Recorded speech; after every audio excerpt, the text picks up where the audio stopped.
স্বল্প জ্ঞানের অন্ধকার যুগে অন্তপুরবাসী নারীদের অগ্রদূত মহিষী নারী রোকেয়া সাখোয়াত হোসেন।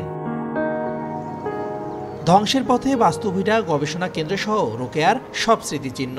শুধু ৯ ডিসেম্বর দিনটি এলেই তাকে নিয়ে জন্মস্থান রংপুরের পায়রাবন্দে শুরু হয় দৌড়ঝাঁপ। দুদিন আগে থেকে চলে ধোয়া মোছা ও পরিচ্ছন্নতার কাজ।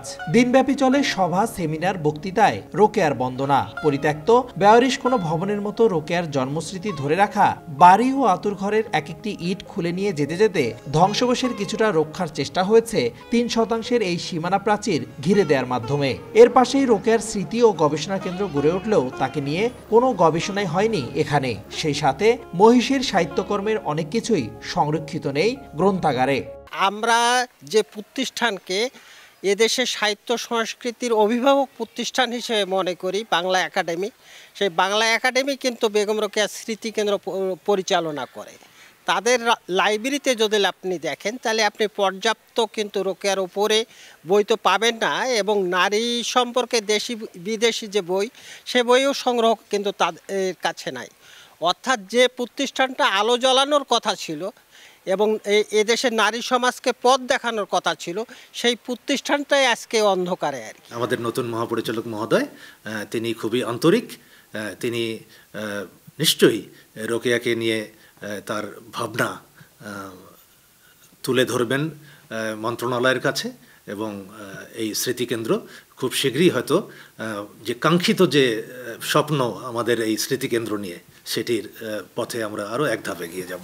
এদিকে রোকেয়ার জন্মভূমিতেই বাল্যবিবাহ রোধে এখন পর্যন্ত কোনো পদক্ষেপ না নেওয়ায় উদ্বেগ ও উৎকণ্ঠায় নারীরা। বেগম রোকেয়ার লেখা নানান বই থাকতে পারে, যেমন মতিচুর, সুলতানাস ড্রিম, বাট বেগম রোকেয়ার যে জীবনীটা জানার জন্য যে বইগুলো দরকার সেইটা মূলত নেই। তিনি সব সময় চেষ্টা করেছেন নারী এবং পুরুষের মধ্যে সমান অধিকার হবে, নারীরাও জানি সমাজে ভূমিকা রাখতে পারে।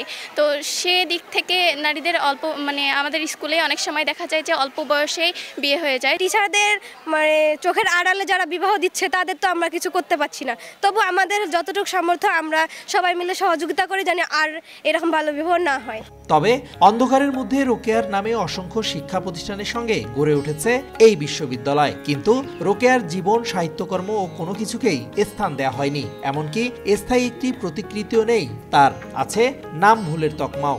রোকেয়া সাখোয়াত হোসেন লেখকদের ক্ষেত্রে লেখকেরা যে নাম যেভাবে ব্যবহার করেন সেভাবেই ব্যবহার করার নিয়ম। আমরা যদি RS হোসেন লিখতাম কিংবা রোকেয়া সাখোয়াত হোসেন লিখতাম, নানানভাবে লিখতে পারতাম, কিন্তু আমরা বেগম শব্দটা যুক্ত করেছি।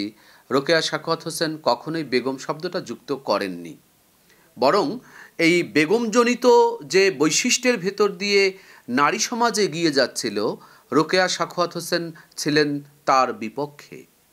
অর্থাৎ যে বেগমবাদী জীবনাচরণের বিপক্ষে রোকেয়া সাখোয়াত হোসেন ছিলেন, তার নামের সামনেই সেটি জুড়ে দেওয়া হয়েছে।